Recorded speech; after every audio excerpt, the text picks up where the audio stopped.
think that was going to be some sort of fancy intro. Nope. Something very simple.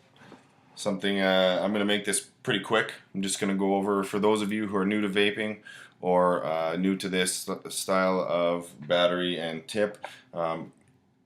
Basically, if you're new to vaping, you would be new to this tip. If you've been in the vaping game for a while, then you know about the EVOD batteries and the CE4 Clearomizers and the EVODs, that sort of thing. What I'm going over is the 1100 mAh EVOD style battery along with the CE4 Clearomizer and the EVOD 2 clone, our EVOD 2 clone that we offer here at Bobilicious Vapes.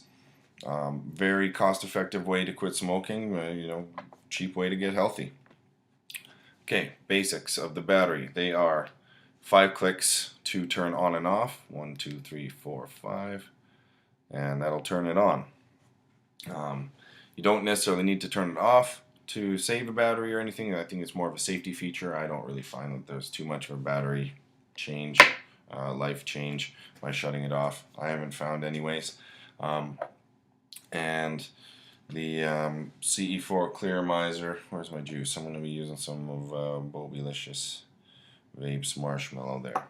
The CE4 Clearomizer is very simple to operate. I've already taken off the mouthpiece, but you unscrew the mouthpiece here to fill it up. This one has already had a little bit of juice in it.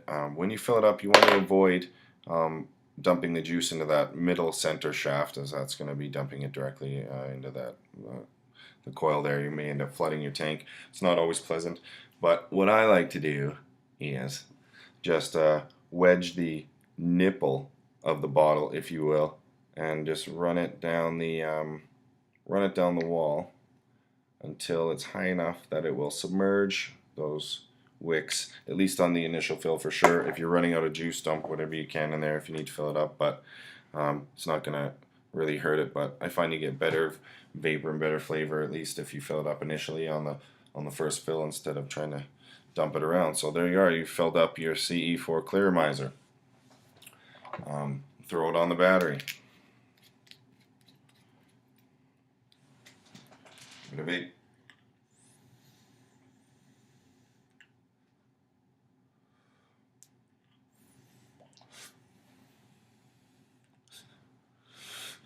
Good to go. These ones you can pretty much, you fill them up and they're ready to vape right away. They'll soak in a little bit over a few minutes, 15 minutes, half an hour, whatever. The flavor will get a little bit more intense or a little bit more prominent, and as will the vapor.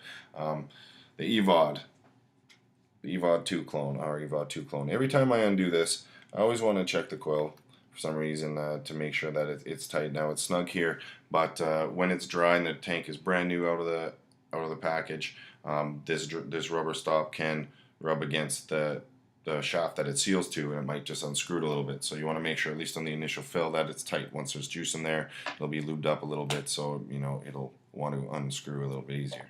So what I do is basically the same thing, except for this fills from the bottom instead of the top. You want to run it down the wall of the tank, and this one has a little sight glass you can see through to watch when your juice is getting full. So again, wedge the bottle to the side, and you're going to fill it, fill it, fill it, fill it, fill it, fill it, fill it, till it's just about right at the top of that shaft. Very good, my friend. So there you go. You're going to throw your coil and your base back onto the tank, screw it up, making sure that coil's in there tight before you screw it up, and there you are. You're ready to vape here. Again, usually let this soak in for a few minutes. I always recommend 15 minutes or so, but really, if you know that the wicks are soaked in, or soaked good enough anyways, it's moved around the tank enough, should be good to vape.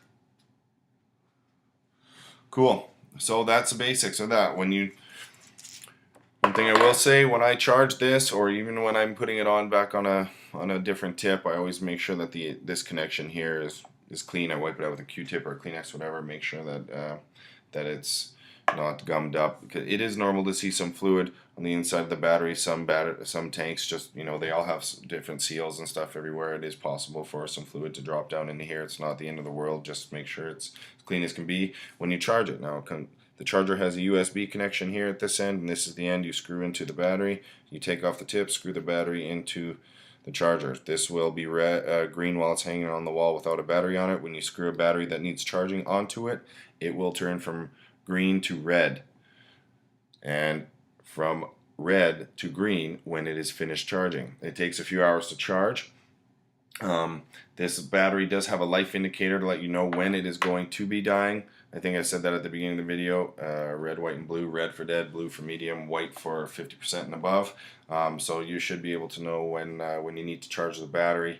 But when it's completely dead, it does take about 2.5 hours, I think, to charge to full. Anyways, you don't have to charge it all the time. It should last you, depending on how much you use it, it'll last you a day and a half, 2 days while it'll charge. That's all I have to say.